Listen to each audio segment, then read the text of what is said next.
Hello दोस्तों, कैसे हो आप लोग। तो स्वागत है आपका एक और कॉइन स्विच के धमाकेदार वीडियो में। तो रिसेंटली गूगल के सीईओ सुंदर पिचाई ने एक अनाउंसमेंट किया है जिसमें उन्होंने विलो को इंट्रोड्यूस किया, एक state of the art quantum computing chip जो कि कैलकुलेशन के एरर्स को एक्सपोनेंशियली रिड्यूस कर सकता है। जी हाँ, और कॉम्प्लेक्स कंप्यूटेशंस को सिर्फ कुछ मिनट्स में सॉल्व कर सकता है।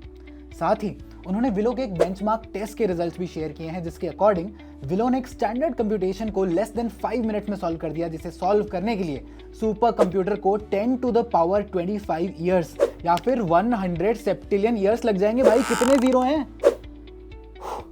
अब इस अनाउंसमेंट के बाद क्रिप्टो मार्केट ने भी रिएक्ट किया और मार्केट में ठीक ठाक करेक्शन देखने को मिला। हालांकि ये करेक्शन एग्जैक्टली इससे लिंक किया जा सकता है या नहीं, ये सबके ऊपर है, पर इस क्वांटम कंप्यूटिंग चिप का क्रिप्टो से क्या लेना देना है और क्या ये बिटकॉइन या बिटकॉइन जैसे अदर क्रिप्टोज का एंड हो सकता है, जानने के लिए इस वीडियो को एंड तक देखिए। तो दोस्तों, आगे बढ़ने से पहले कॉइन स्विच को सब्सक्राइब जरूर कर दीजिए अगर आप ऑलरेडी नहीं कर रहे हैं। आपका सपोर्ट बहुत ज्यादा इंपॉर्टेंट है और ऐसी वीडियोस और ऐसी वर्कशॉप्स करने के लिए। तो चलिए अब पहले थोड़ा विलो के बारे में बात कर लेते हैं कि ये क्या चीज है। तो दोस्तों, आपको ये जानकर हैरानी होगी कि गूगल का विलो चिप कोई नया प्रोजेक्ट नहीं है।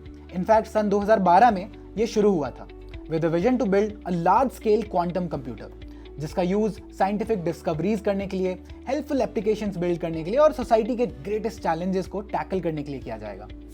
अब देखा जाए तो ये काफी बड़ा माइलस्टोन है क्योंकि ये ड्रग रिसर्च से लेके एनर्जी डेवलपमेंट्स में काफी चेंज ला सकता है। लेकिन विलो के पोटेंशियल के साथ क्रिप्टो इंडस्ट्री के काफी लोग बिटकॉइन की क्रिप्टोग्राफी पर क्वेश्चंस भी रेज कर रहे हैं।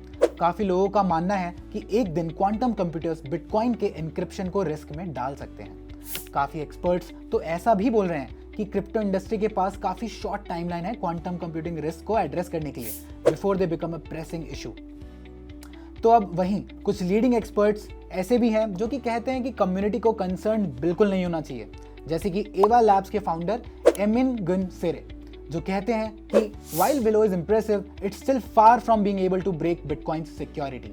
Bitcoin's encryption is based on robust algorithms like SHA-256 and ECDSA, which would require a quantum computer with millions of qubits to crack, well beyond Willow's current capabilities.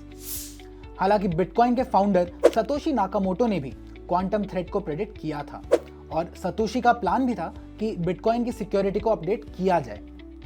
अब in case it would require such an upgrade, the system might simply switch to a new cryptographic algorithm by a soft fork or a hard fork, thus leaving its users enough time for upgrading.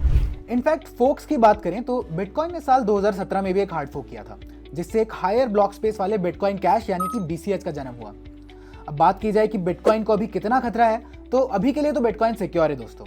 और हाँ, Willow एक definitely large advancement है quantum computing में, लेकिन अभी भी there is still a long time until it can be anything even remotely threatening to bitcoin.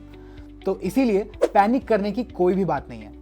अब दोस्तों, देखा जाए तो जब से बिटकॉइन एग्जिस्टेंस में आया है तब से ही इसने काफी सारे थ्रेट्स देखे हैं और इन थ्रेट्स और चैलेंजेस के बाद भी Bitcoin is standing stronger than ever. Crypto community is known for its ability to adapt and innovate, and this time also we will not only survive but thrive on this mostly by upgrading the existing Bitcoin network. तो guys, मिलते हैं अगले हफ्ते एक और exciting video में। Don't forget to subscribe to CoinSwitch. See you next week. Crypto products and NFTs are unregulated and can be highly risky. There may be no regulatory recourse for any loss from such transactions.